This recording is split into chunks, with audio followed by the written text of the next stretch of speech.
Welcome to LOA Today. I'm Walt here with Steve Rowell. Today is Tuesday, February the 19th, 2019. It's 8 a.m. in New York, 5 a.m. in Los Angeles. It is 1 p.m. in London, and Sydney, Australia is at 12 midnight, wherever you are in the world. Thank you for joining us for another episode of LOA Today, your daily dose of happy, which hasn't been so daily the last couple days because I got knocked down by a flu bug. Literally knocked down, Steve. I couldn't get out of bed for most of the last couple days. But I am finally feeling more like a human being. I may not look like a human being, but I feel more like a human being. So, that's a good thing. Indeed. But it's funny because it's always, I think illness is always a sign that you need to take a break. Yes. It's your body saying, hang on a minute, let's have a wind down, let's have a rest and come back fighting, really, I think. It also had some interesting positive side effects that I didn't really expect. And some of them are going to sound a little strange because they don't sound all that positive. But one of the positive side effects was that it reminded me just how much I've been focusing on stuff that I didn't want lately, which I have been. I've been trying very hard to, do my daily exercises and so forth to keep my mind on where I want. But the last week or so, 2 weeks, I really wasn't doing it. More than that, actually. There was a lot of time where I was just focusing on the wrong stuff. And I could tell, oh yeah, okay, it's all coming back to haunt me now. I can feel it. So that was the first thing, was recognizing that. The second good thing was that, oh, by the way, if you get this flu that's going around, make sure you hydrate yourself. I mean, I've been hydrating myself like crazy and I'm still dry. It's just amazing how much water this thing uses up. But anyway, as I was hydrating myself and trying to survive the last few days, I found my mind going in directions that I didn't really expect.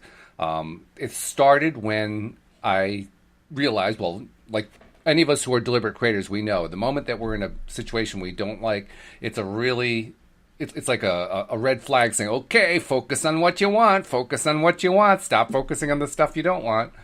So that's what I was doing. I was focusing more on what I wanted. I was determined to get healthy. I was determined to feel better, and so on and so forth. And then as I got through the first few stages of that, the first few times, because you know how it is, especially if you're feeling bad, it takes a while to kind of turn it around. But as I started to turn it around, I started to get feedback from my inner being, I'm pretty sure, about various projects I'm working on. And I started to get some ideas that I hadn't gotten before. So it's almost like I had to get sick in order to be open enough to receive stuff that I wasn't getting. Does that make sense? Yeah, it does. It does indeed. It's a very annoying thing. I mean, I certainly don't want to have to make that a regular pattern. But no. Well, it's funny because that used to be, and still is at times, because I can still fall back into it. One of my patterns was very, very similar to that, whereby, yes, I'm deliberately creating things. So, for example, if I created something awesome and fantastic in my life that I deliberately created using the law of attraction, then after I'd done that, I think I've spoken about this before, I'd have 3 negative things happen. No, I don't think I've spoken about I don't remember. Tell me about it. Yeah, but this is a pattern that I always used to go through. So, one great, awesome thing had happened. So, for example, when I manifested the supercar, immediately afterwards, in fact, it wasn't the supercar. What was it? I can't remember. Anyway, it's something that I'd manifested. I think it might have been the work I was doing with the church and the Archbishop and other things that were turning up, and it was all starting to go in the 100 mile an hour in the direction that I intended it to go. Right. And then the next thing, I've got the floor. The washing machine decided to flood the brand new laminate flooring that I put down. The dog got sick, so I had to take him to the vets, and that cost us a lot of money. Yeah. And then what was the third one? Third one was, but there was another one that happened. Well, it shows how well you're doing at keeping your mind off what you don't want. You can't even remember what the third thing was that you don't want. Well, yeah, but these things, I had created them, as we all do, create everything that happens. Absolutely. Because I always, if something good happens, not anymore, because I've noticed it and I've worked on it with my coach. Because I mentioned it to him and he said, that's a pattern that keeps happening, Steve. We need to work on that.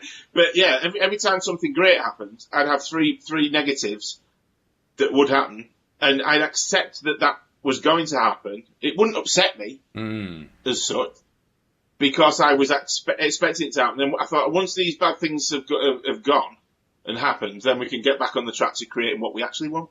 Right.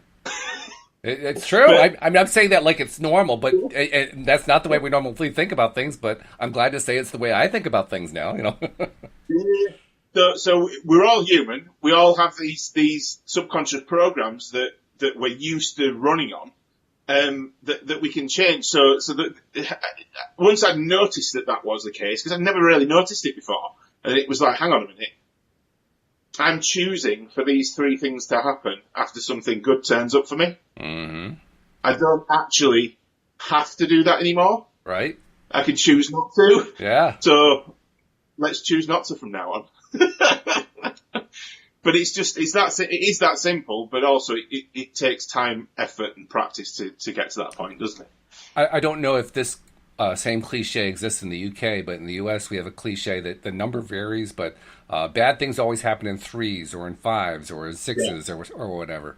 And I always found it fascinating. These are 3s there? Okay. So bad things happen in 3s. And I was always fascinated by the people who repeated them because they had plenty of evidence to show that bad things happen in 3s. It always happened in 3s for them. And here you are describing exactly why it happens. I love it. But it happened because they were expecting 3 bad things to happen. So absolutely. Once they created one, then they were looking for another. So guess what? It had to show up. It had to. It was terrible. And then another one, because they were looking for the third one.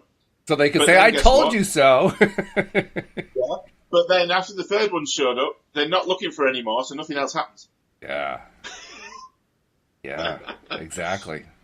Exactly. It's crazy. Yeah, you're absolutely right. It is all about perception and then our expectation of what is going to show up that then creates that for us, isn't it? It's awesome. Yeah. It's scary, but it's awesome. Because it shows it shows us how much we're in control of our own experience.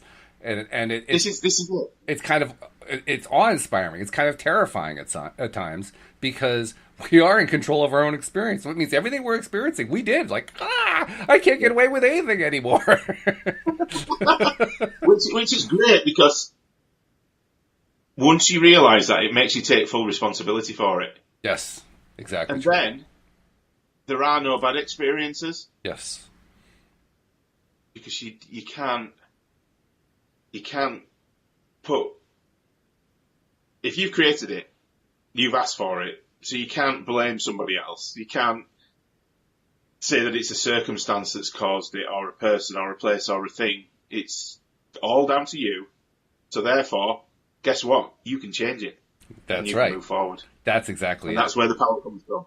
So it can be scary. And it was when I first started using this stuff because my subconscious programs wanted to stay in this negative, or worrying about this, worrying about having enough money, worrying about going to work, what people might think of me, what's is the car going to break down? All these silly little things that used to be there all of the time. Right. You start learning this stuff, and you see all these thoughts, and you're like, "Shit, what am I going to do? What am I going to do?" Everything's going to go wrong because I'm thinking all these bad things. But I think the key is once you start noticing that you're having those thoughts, then you can actively change them for the ones that you want. And that's the key. Yeah. That is the key. It's the step that a lot of people who are used to being victims don't really want to notice. And they don't really want to own. Because there is a certain, I don't want to call it a comfort, because we often call that the comfort zone, and it's not comfortable at all. There's a certain familiarity. There's a certain, I'm used to this kind of mentality, to being in that victimhood mentality. And when you realize you don't have to stay there anymore, and you can actually take control and produce the outcome you want, it's almost like a slap across the face in one sense, but in another It sense, is. it's enlightening and it's exciting and it's thrilling. And a lot of people kind of get hung up on that point. It's a tough point for some people, and understandably. I mean, you for instance, you went through some really rough stuff when you were a kid, and you completely rebounded out at, the other end, and now you're just like living it up. But you made a choice. You could have chosen to go the other way. I mean, it's not like I something did. came along and Yeah. I well, did make that choice for around 30 years. oh Well, wow, no, 20, 25 years. I yeah, made the choice to be that victim and use that as well, not an excuse as such, but I suppose it is an excuse to just to stay where I was. yeah, And you're right, because your subconscious mind and your body gets addicted. It's very much like drug addiction, hmm, or alcoholism or whatever, because your subconscious mind, when you're in that place of, what's the word?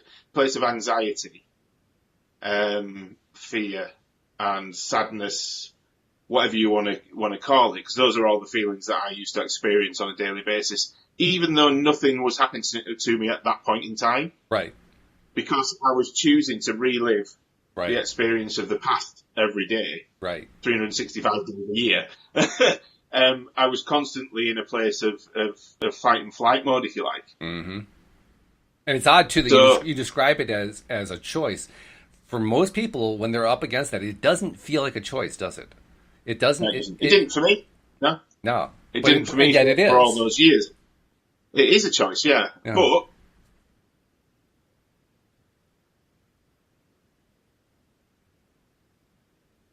bear with me. that's all It's right. okay. Yeah, I thought the dog had escaped. But Oh it's no, we don't fine. want that. um, so for me, yeah, I lived in that place of with all these nasty chemicals in my body coming from the emotions of fear, pain, anxiety, whatever you want to say, Right. every day of my life for such a long period of time that my body got so used to that. If I took those away, it screamed out in pain. What are you doing? I'm not allowed to feel happy. That's Ah, odd. I can't feel happy. I want yeah. to be back in this pain, this misery, because that's where I'm used to being. Right. And that is scary. It's a scary place to be in. So actually, when you're in that place, it does not feel like you have got a choice. So Hmm. I'd never say to somebody that you're choosing to feel like that. They are, but subconsciously it doesn't feel like that at that point in time. Yeah. It's about giving them the tools to teach their subconscious that there is a choice, because it doesn't currently believe that there is. It's just that used to being there. But once you've got the tools, which is one of the things I gave in one of the earlier podcasts, one of the tools that I use, Right. is that I can actually decide whether I want to stay in this or I can decide to go off in a different direction Hmm. and feel happy and look at things from a different perspective. Right. Yep. Exactly. So, That's it. That's it in a nutshell. It's really an amazing thing to me. I continue to be surprised and amazed and just blown away by how the human mind can, on its own, if you're not being the director of it, the person who's driving the bus, yeah. if you just let it go, it can go in all kinds of directions that are actually very painful and can actually get us into a lot of trouble. And yet that's what it does. And like you say, we have to retrain it. We have to train ourselves. No, no, no. I don't want to go in that direction. I don't like bricks falling on my head. I'm going to avoid bricks falling on my head. It seems so obvious, but it's amazing how we can get into that space, that state of mind, and stay there. I mean, 30 years. You said you stayed there. 30 years. That's a long, Well, long time. it's going to be probably about 26, but still, yeah, a long time. Oh, oh, well, only 26. That's good. But again, I didn't realise. So people sometimes shout me down for this because I say that it's a choice, and these are people that are still stuck in that Right. space of they don't think that they have. So, but when I explained to them that actually I spent 26 years in that space, or however long it was, it, in exactly the same situation as them, and I didn't think I had a choice either. Hmm. But now I've stepped out of that. Let me show you how. Right. If they're open to it, then it's not easy. It is No, really difficult to get yourself out of that because your subconscious mind wants to stay there for the rest of its life because that's where it feels comfortable. that's right. Even though it's not comfortable, it's really painful and it hurts like hell. But it's, like you say, familiar. Yeah, exactly. But again, once you start working on this stuff and start seeing it for what it is, now one of the major turning points for me, this is probably going to be difficult for some people to hear, especially people that have been through similar situations, I would think. But one of the major turning points for me was realising, now this is going to be controversial, that all those things that happened in my past, so the abuse that I suffered at the hands of this person in power, I actually created that. Yeah, that's advanced. That's far beyond where a lot of people are. That's a lot to handle. It is. Yeah. And it was when I first went through this. But if I look at it and I look back to how I created it and why, it makes sense. Really? You were able to actually figure that out. That's pretty good. Yeah, I figured that out. And I can own that now. Yeah. And that's then where my power comes from. My ownership of that gives me then it empowers me then to realise that, hang on, if I created that, now I can go create something the opposite of that. Absolutely. So I didn't feel when I was a child, nothing against my parents. No. I've spoken to them about it. We've had conversations around it. I didn't feel as a child that I was loved. Now, my parents did the best they could with the tools that they had and how they knew to parent. So it's not their fault. I don't blame them for it. But I didn't feel loved. So I went off and looked for that missing piece somewhere else, which was this person that was obviously not a very nice person because they used that against me to get me into a situation where I really shouldn't have been. Mm. But I'm aware of why I went there and why I stayed in that for so long, because I was getting something there that I wasn't getting at home. Mm. Not the painful side of it, Right. not the abuse, but the other part, the psychological stuff. Right. Makes sense. Yeah. I mean, that's a hard truth. Yeah. But I created that relationship Mm-hmm. because it gave me something that I felt I needed at that time. Yeah. But saying that, now I've learned so much about myself, and that even the evil, bad things that happened,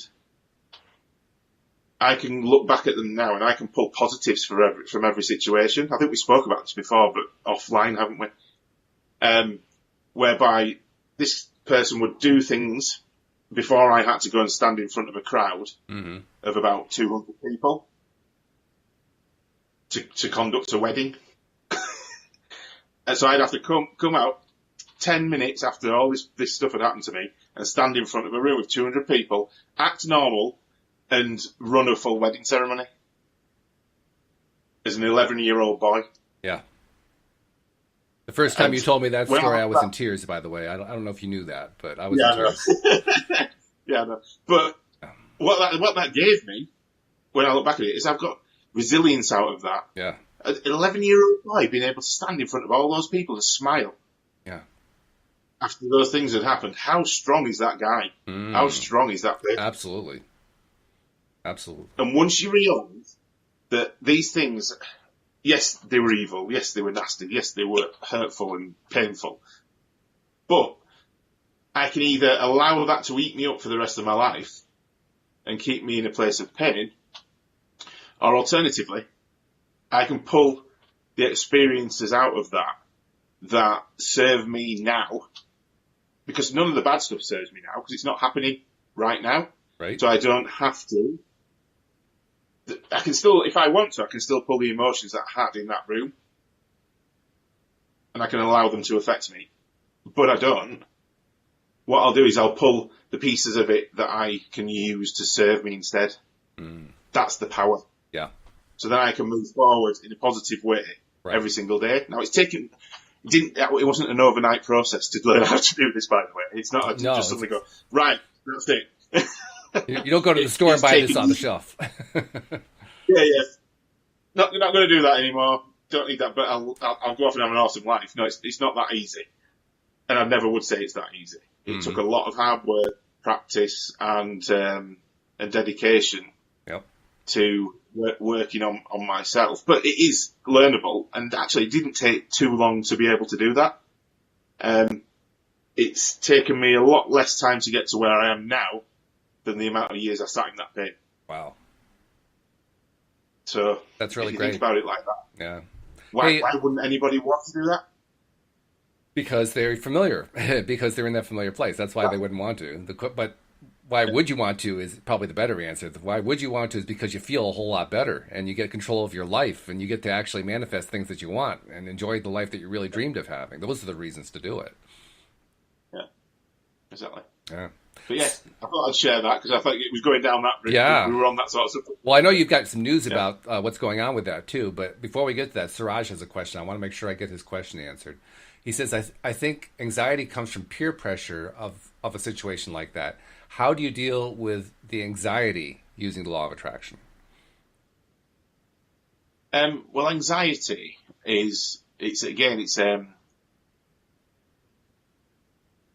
I don't really get to the anxiety anymore because the anxiety is caused by a thought. So, for example, if first time I did the podcast, so I've got thoughts firing into my head of what's going to happen. Am I going to be good enough to do this? Mm-hmm. Is Walt going to like me? Are the listeners going to like me? All these silly little thoughts that don't actually serve me because all they're doing is then creating chemicals in my body that create the anxiety feeling. Right. If that makes sense? Oh, absolutely. Yep. So it's about noticing the thoughts and pinging them off into the never never and saying, actually, I don't need you because I'm always all right when I do new things. But thank you for trying to look after me. It's about accepting that they're there, owning it and saying, look, I understand that you're trying to protect me subconscious, but I've done things like this before and I've been absolutely fine, so I'll be fine this time. I'm working with people that have got the same beliefs and views as me, so that's going to work.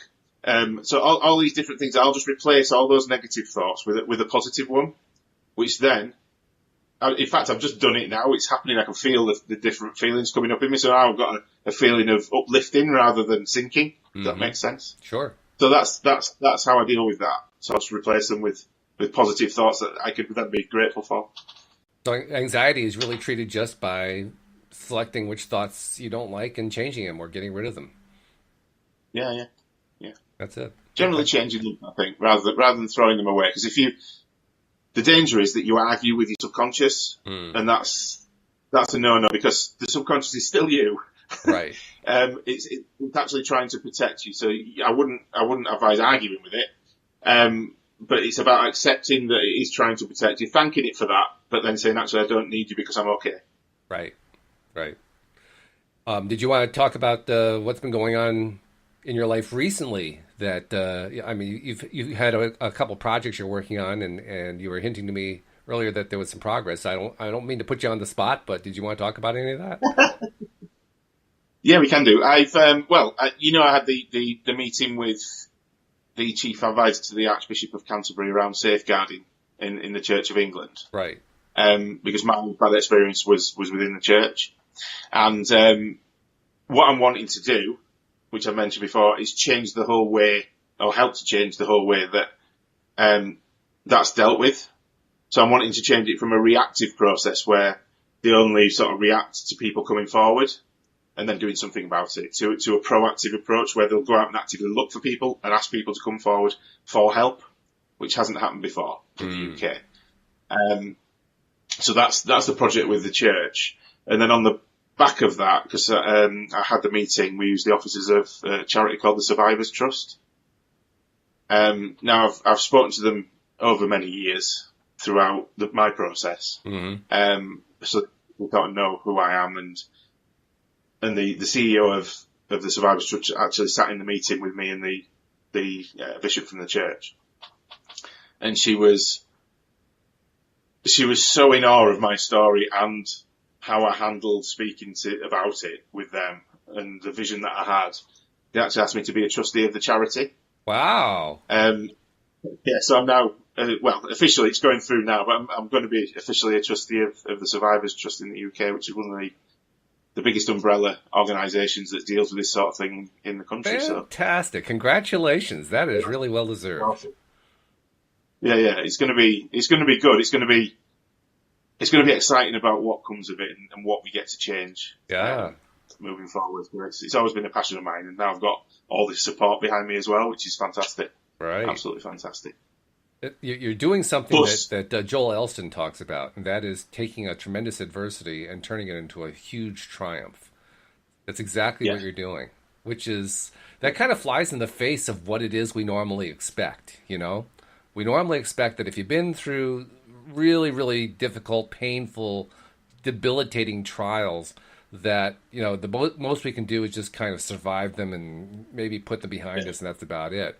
But Joel is like he is a vocal supporter of the idea that those are the situations in which we set ourselves up for the most amazing leaps of improvement in ourselves and in our experience and so forth. And you are a living example of that. Yeah. I mean, I think that the key to it is owning who you are and owning your truth. Mm-hmm. And putting it out there in a way that makes other people realise, this is what it's all about for me, is trying to help other people realise that they don't have to suffer. Yes. They don't need to suffer. There is another way to do things. Mm-hmm.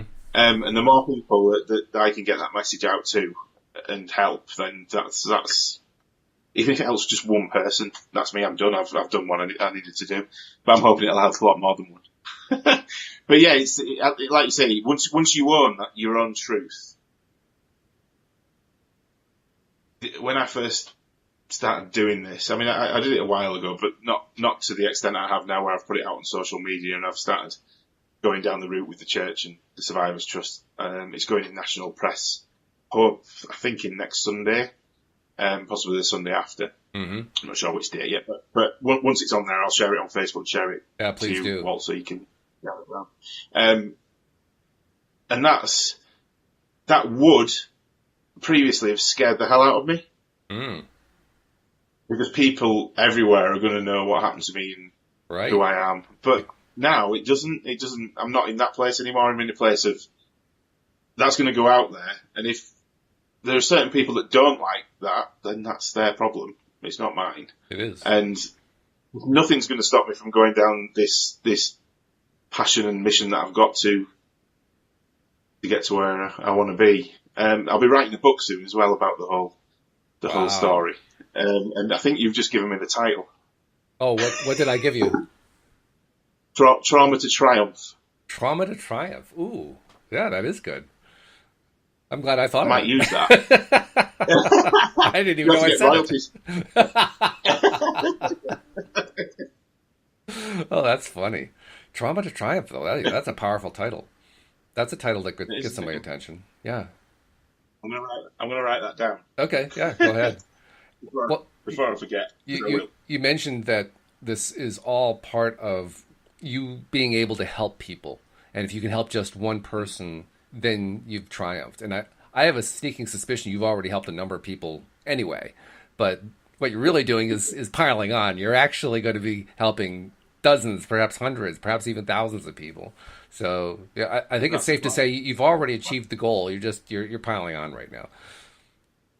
Yeah. I'm just going to keep going now. Yeah. Once you start, I'm very much a believer in once you start down a road of triumph. Mm-hmm. There's no point. You don't set your foot off the gas. You just ride with it. And this is the thing. This is the law of attraction stuff as well. Once you get in alignment and you're on the right track, things just start falling into place. And if you keep riding that wave, just keep riding the wave. Don't worry about what's coming or what's going to happen, because I know now I can handle anything that's thrown at me, because nothing's ever going to be as bad as what happened to me when I was a child. Sure. It can't be. Yeah. It's impossible. Apart from death, but to be honest, death doesn't worry me either, because we're all beings of energy, and my energy is going to go off and do something else. So. Right. So there is nothing that I need to be afraid of anymore. Which is cool. Great. Yeah, it's fabulous. That's the best place to be. That's when you become a true deliberate creator, right there.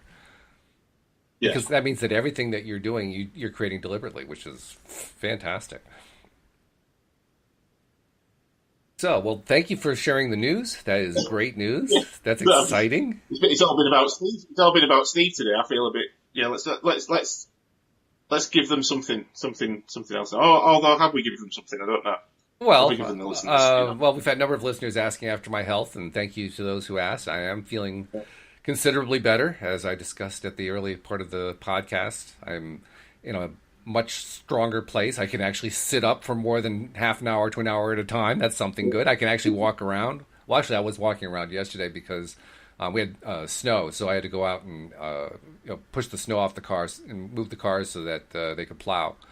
So that wasn't the best thing to do when you're running a fever and need to go lie down and so forth. But other than that, no, I'm feeling much better. I woke up this morning. Last night I went to sleep and I wasn't feeling all that good at all. I had a hard time going to sleep. I don't think I got some solid sleep until about 3 a.m. And then boom, I fell asleep, like deeply, deeply asleep. And I woke up and like, whoa, what happened? So I'm feeling a lot better. Still have a little ways to go, but like I said earlier, if you're dealing with this flu that's going around, make sure you hydrate yourself. Boy, does that make a difference. I mean, I was doing, I don't know, probably a gallon of water a day, and it still isn't enough. That's the thing that's amazing to me. It still isn't enough. You have to actually do. You think that's filling you up from top to bottom, wouldn't you? You would think so, wouldn't you? I mean, wow. But that's the combination of focusing on what I wanted, which was to get well. Boy, did I want to get well. Talk about a rocket of desire. That one practically took the roof off. But that combined with the physical steps I was taking to go in that direction, they all combined together, and here I am. I'm feeling a lot better. That's good. Good to hear. So we don't have any. Suraj has the only question that we've answered, and hopefully we answered it to his satisfaction. But we get another 30 minutes or so to talk about really whatever we want to go to. So if you don't mind, I'm going to go back to the Steve show, because I think that the Steve show. I mean, my show is kind of fun, but your show is like blowing my socks off. You're part of one of the. You are now part of. You're on your way to being a trustee for one of the top charity organizations in the UK. I mean, that would be the equivalent here in the U.S. of being appointed as a trustee to the American Red Cross. Well, no, it's not quite that big, I don't think. Well, this is America, so everything's big over here. But still, But proportionally speaking, it is. It's very similar to that. It is, I suppose. Yeah. When you look at it like that, this is one thing I tend to do. I'm very modest, and I dumb down my achievements. I think to myself sometimes, and I don't know whether that's just to keep me grounded, or whether it's still some little self-worth issues in there. But I've done all this amazing stuff, but is it really that amazing? Anyone could do it. I've been reminded on numerous occasions lately, through interviews I've been doing, conversations I've been having, just how remarkable my relationship with my wife is. Yeah. And to me, it doesn't seem remarkable, because I'm just living it. Absolutely right. But I've been telling a lot of people lately, I've never really understood why it is that people feel like that if you are in a long-term relationship, you have to put up with some fighting and some compromising and so forth. Because Louise and I don't do that. And I've almost been like trying to argue people out of, don't even go there. But as I've been thinking about it, I've been realizing, apparently, our relationship's pretty darn rare. Not that we don't have disagreements. We disagree. It happens, but we don't become disagreeable. We don't fight with each other. We're respectful. If we disagree, like, oh, okay, we disagree. I wonder what we can do about this. It's not a big deal. And apparently that paradigm is a big deal, because that's not what most relationships are like. And so mine's like that. I mean, we don't. Me and Gemma don't fight. Well, thank you. I'm glad to hear that. I feel a whole lot better now, because I began to think, am I the only one? So good to hear. Thank you. No, we do disagree. Like you said, I mean, you can't agree with everybody on everything, can you? It's impossible. Right. like for example, what was it? What was it today? But this is the thing. The thing is, we're both very self-aware people. Mm-hmm. So we usually know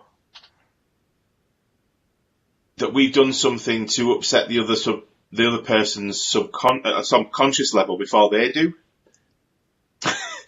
Now that might sound odd, but for example, this morning, I was sat downstairs and I was doing some work on the PC in the kitchen. And Gemma just came in, she gave me a cuddle and she said, I'm really sorry for making you feel inadequate earlier on. I thought, what you're on about? What's that about? Where's this come from? And she says, well, I mentioned that you don't put enough effort into things and you don't work hard enough sometimes. And I said, I didn't even notice she'd said that. But subconsciously, after she'd said it, I felt the feeling of it. So she'd realised, before I'd realised it affected me on a subconscious level. Wow. How awesome is that? That is awesome. And it's the mark. It's the mark of healthy human beings, too. Because that's what a healthy human being does. Unhealthy human beings are the ones who play blame games and power struggles and all that kind of stuff. Whereas what you and Gemma went through there, that was one small example of being truly loving. And that is owning your own stuff and, basically saying, I'm sorry, I dumped some of it on you. I still have, I have a problem with, in a sense, not even a problem. I have an awareness. That's really what the word is. I have an awareness of so many people wanting to believe in the ideal that, and I don't see it as an ideal, but I'll call it that to be generous. The ideal that we need to have friends so we can vent to them, so we can dump our stuff on them. And I want to sit here and I want to sit here and make it really, really clear. That's not friendship. That's something entirely unrelated to friendship. And in fact, it's all of us have a responsibility to learn how to release our negative stuff without dumping it on somebody else. So I don't know where that idea came from. I think it may have originally come from maybe 12-step or therapeutic circles or something like that. The idea that you have to get stuff out. And 12-step is all about they create a buddy system. So you have this buddy who's your sponsor or whatever who's helping you out with stuff. So you learn you can vent to your sponsor. So they figure, okay, that means venting is a good thing to do. But I think it's a misrepresentation of what they discovered there, because what they really discovered is you have to get it out. Not that you have to get it out and dump it on somebody else, but rather you have to get it out. Exactly. Yeah. So I just wanted to take a moment just to get on my soapbox and say, no, dumping on another person is not a good thing to do. Venting to get something out, and there are other ways to do it besides venting, besides raging at somebody else. But getting something out, yeah, absolutely, you have to express stuff to get it out, but you don't have to dump it on somebody else to do it. Louise was a therapist for 10 years, and she had one of the best methods I've ever heard. There are a lot of ways you can do it, but one of the best methods I ever heard was to take a pillow and scream into a pillow and to rage inside a pillow so that nobody else has to put up with all your noise. Nobody else has to put up with all your anger and your angst and all that kind of stuff, but you can get it out. I thought, that's brilliant. I like that. That's really, really good. So you're doing what you need to do. You're expressing it. You're getting it out, but nobody else has to suffer the consequences for it. Which is a good one. And then, I used to do a similar thing because obviously I had a lot of anger issues before I did all my work because of what happened to me. And I used to drive to an open wooded area where there wasn't anybody and just scream and shout. Yeah. And throw sticks at people. And right. then it's gone and it's not damaged anybody else. Exactly. Apart from maybe a tree. Maybe not throwing a stick at a tree. But, you and the tree are not on a speaking basis anymore, but that's okay. Yeah. But yeah, that was so that's very similar to the pillow method, just doing it, outside out of the way somewhere. Yeah. So yeah, I get that. But yeah, you're right. Dumping things on other individuals is not good because you're affecting their energy. You're affecting the way they feel. And again, that's not your job. That's right. That's not your job. It's their job to determine how they feel. And to be honest, if they're healthy human beings, then they can allow you to do that because they wouldn't take it anyway. They wouldn't take it anyway. Yeah, they won't absorb it. But even so, it's just I think it should be considered impolite to do that. Oh yeah, definitely. You know. Yeah, definitely. I don't know. Maybe that's just me, but well, apparently not because you agree. Well, no. But you mentioned the 12-step program there, right? Addiction, because I know you and Joe were speaking about that on the Thursday morning podcast last week, was it? Right, exactly. Yeah, Joel was he was expressing some positive feeling about it and some dismay about some of the things that are done in 12-step.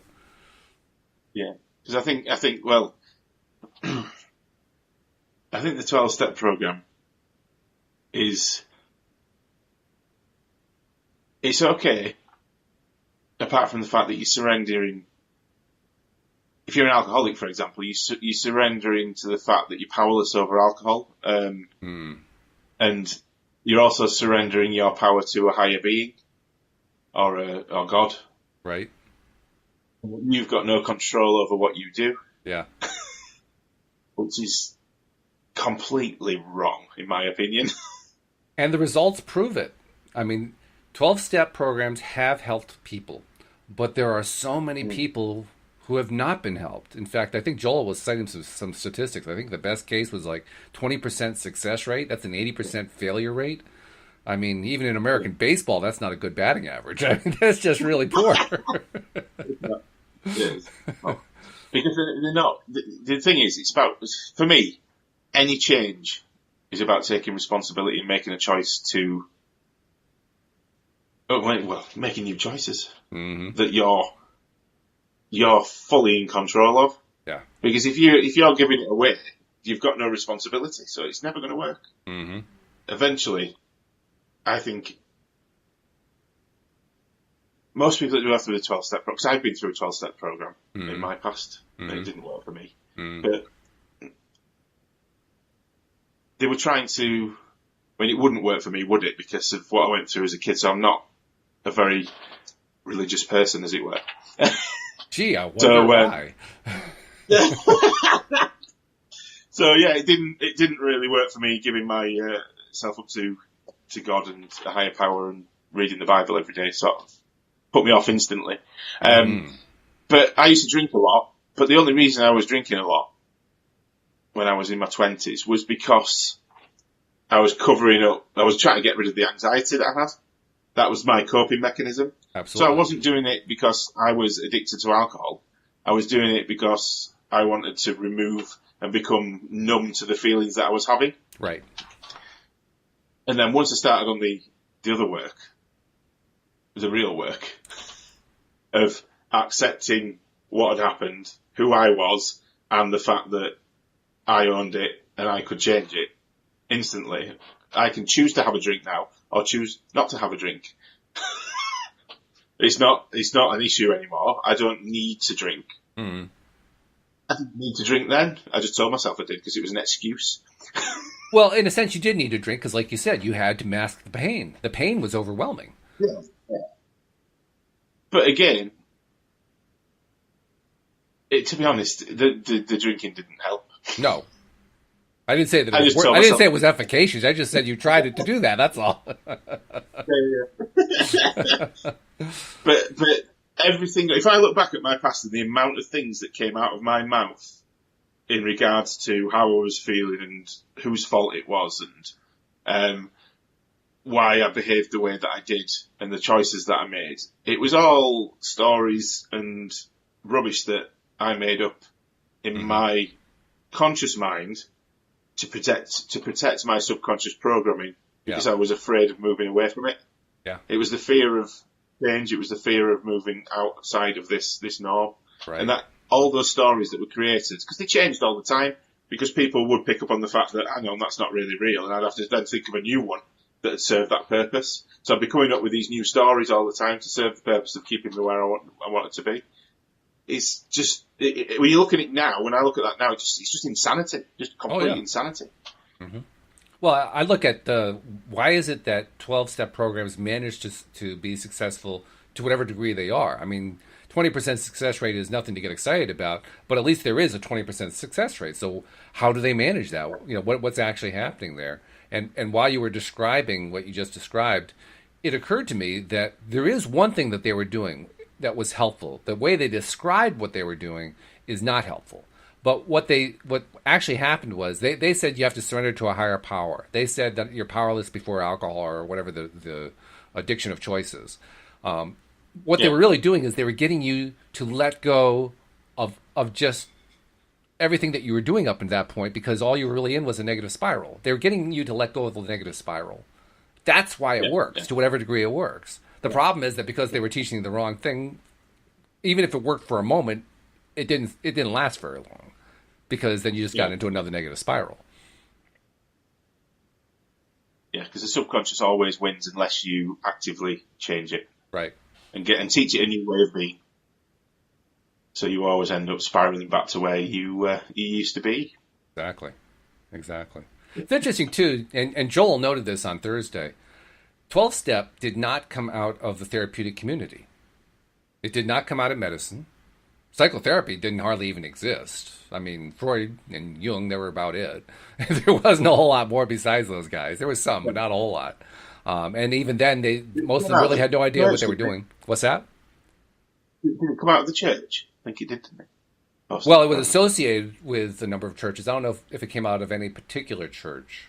It was associated with them. But it was created by, I can't remember what his name is. He's the famous guy who started Alcoholics Yeah. Anonymous, whatever his name is. But he started this one in his living room and basically called some friends together and just did the first meeting just based on here's what I believe. And Yeah, that's it. he was a religious person, so I think that was probably where the religious side of it came into it. You know, he was drawing on whatever he could draw on, but he was basically saying, "I don't know what to do here. I know I have to Yeah. do something, so here I am doing something, and this is the best I know how to do."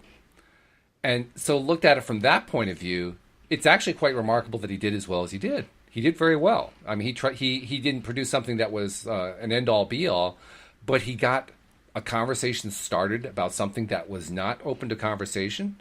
I mean, being an alcoholic at that point was being equated to being a bum, being an irresponsible person, that there was something morally wrong with you if you were alcoholic. And he helped change those perspectives considerably with his approach. So it almost doesn't even matter whether or not 12-step worked. What matters is he helped shift that paradigm in society. And that's really big.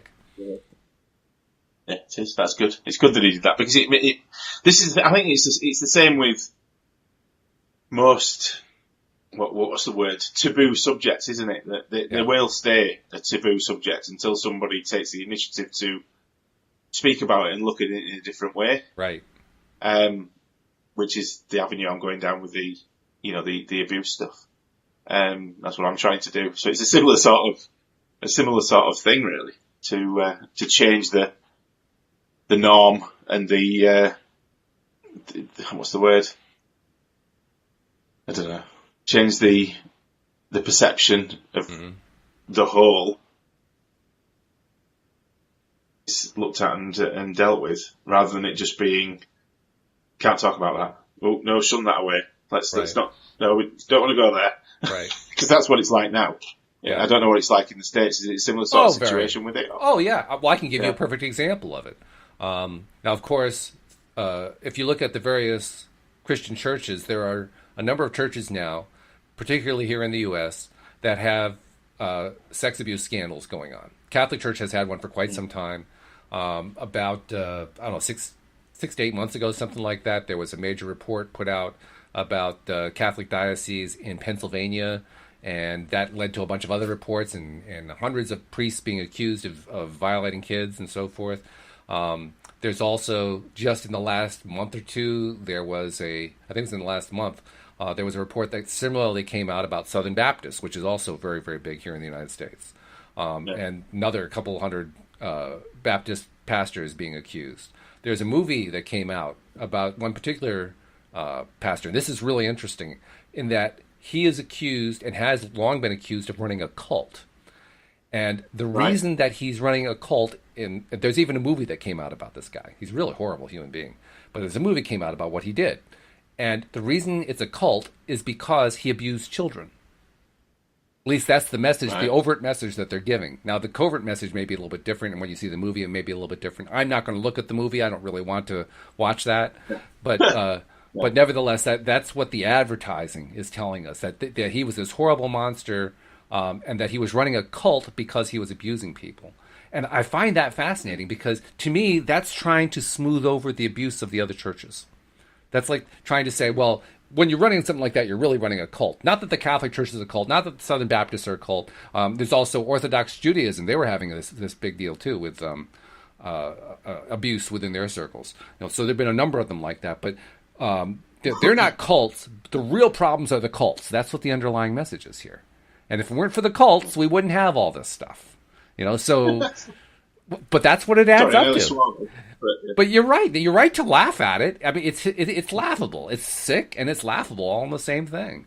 So, is it still a taboo subject? Yeah, I think it is. I think it is. Yeah. As much press coverage as it's getting, it is still a taboo subject, and one not to be discussed in polite circles. You just don't do that. Yeah. But that needs to change. Oh, and this is one of the reasons I'm doing this work as well.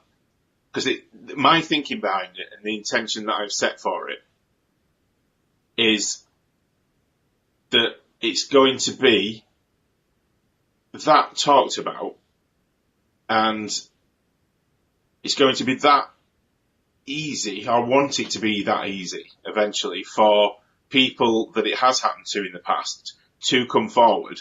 Right. And they're going to have enough confidence to come forward because of the message that I'm giving out. And I'm hoping others are going to follow in my footsteps, that anybody that's had it happen to them automatically will go, bam, I've got the confidence now. Everybody else is doing it, so I'm going to jump on that bandwagon. Exactly. I'm going to come forward. I'm going to say what's happened to me. And then all of a sudden, anybody that's planning to do something like this is going to think twice because, hang on a minute, every single person's coming forward now. So if I do that, eventually, they're going to come forward. Eventually. That's the plan, because I don't think you'll ever stop it altogether. I'd like to, but if you've got that much confidence and that many people coming forward and talking about it, saying it's happened to me, it's going to make it a heck of a lot more. People are going to think before they do it, aren't they? Because it's going to become too dangerous for them to commit that crime in the first place. It's an interesting thing, though. I mean, because you're absolutely right about that first part. With the reports about the Catholics, about the Southern Baptists, about the Orthodox Jews, and there are probably others, too, that haven't come to the fore yet. Every time that one of those reports came out, the support lines that are available for just general community support and so forth have been ringing off the hook with people calling in saying, yes, I was a survivor. I was an abuse victim. I was too. The numbers just kind of ballooned because of those reports. So that's the great side of it. Like you said, that more and more people are feeling empowered to come out and say, hey, I was treated wrongly too, and I deserve to be made recompense or something. At the very least, it should come out that this was happening. On the flip side, we see it a lot here in the U.S. I imagine you see it in the U.K. too. Like in political circles, you see people who regularly lambaste others about X. In this case, we're talking about sexual abuse, but it could be any X, anything that's a negative thing that we don't want. Okay? So they're lambasting people about X, and then you find out a year or two later that they themselves were committing X. So they were the perpetrators. The perpetrators are the ones who come out about it. And then you have all these, like we've had a lot of cases come out in the last year and a half, starting with Harvey Weinstein, of all these people who abused women and who treated women abominably and so forth. And as more and more of that comes out, you would think that would be, this is the second part of what you talked about, you would think that would be an incentive to those who are women abusers to not be women abusers. But actually it turns out they just don't seem to think it's going to happen to them. And quite honestly, the number one example of that is our president. Our president has been accused by multiple women of being an abuser. And a few of the cases have actually made it a certain way in the court system, but the combination of his wealth and his political power have made it really hard for them to pursue it. I think there's actually going to be some victories there at some point, but it's probably going to take years for that to happen. And nevertheless, he still is an unapologetic female abuser to this day, and he has huge numbers of followers who will do everything they can to deny that he is an abuser of females. President of the United States. It's insane.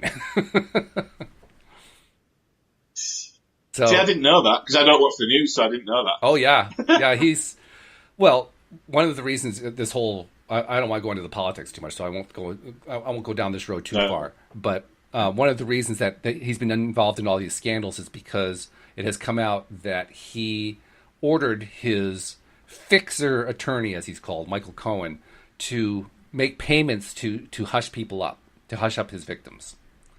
And he denied every step of the way that he's been hushing them up. So that becomes an obstruction of justice thing, and that becomes an entree into investigating this other stuff, Russia and all that other thing. So that's where all that thing is pursuing, and it doesn't look like it's going to stop until they finally completely work their way through the judiciary system. But as long as that's going on, he still is unapologetic. He still, to this day, it's very clear his whole attitude is to demean women. He has no respect for women at all, except for a few. One of the few that he has some degree of respect for is Nancy Pelosi, who's the Speaker of the House of Representatives. Why? Because she's in a position of power right now to shut him down on things that he wants to do. And she's actually proven herself to be much better, much more politically astute than he is. And so she keeps beating him, despite the fact he's supposedly the most powerful man in the country. So he's getting a real ego beating going through all this stuff. But even so, he is still unapologetic. So I think it's going to take a lot for people who are like that, who have that kind of mentality of being abusers. I think it's going to take a lot for them before they finally say enough. Okay, I'm not going to do this anymore, and I'm going to help spread the word that other abusers, you probably should be stopping and getting some help, because it's not helping. I think we're quite a ways away from that. I think we are, yeah. But we've got to keep going, haven't we, and see if we can. Oh, absolutely. Yeah. Get there. Yeah. But I think with people like that, they are that. He's that ingrained in the way he is that he believes that he's right. He absolutely 100% believes that he's right. Absolutely. And Joel and I have talked about how Donald Trump is actually an expert deliberate creator.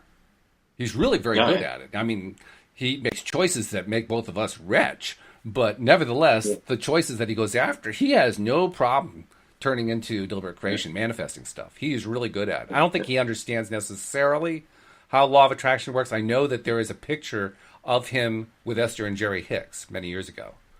I know that photo exists. So he has some awareness of it in terms of how it's taught. But I think that the way he applies it pretty much shows me that he really doesn't totally get it.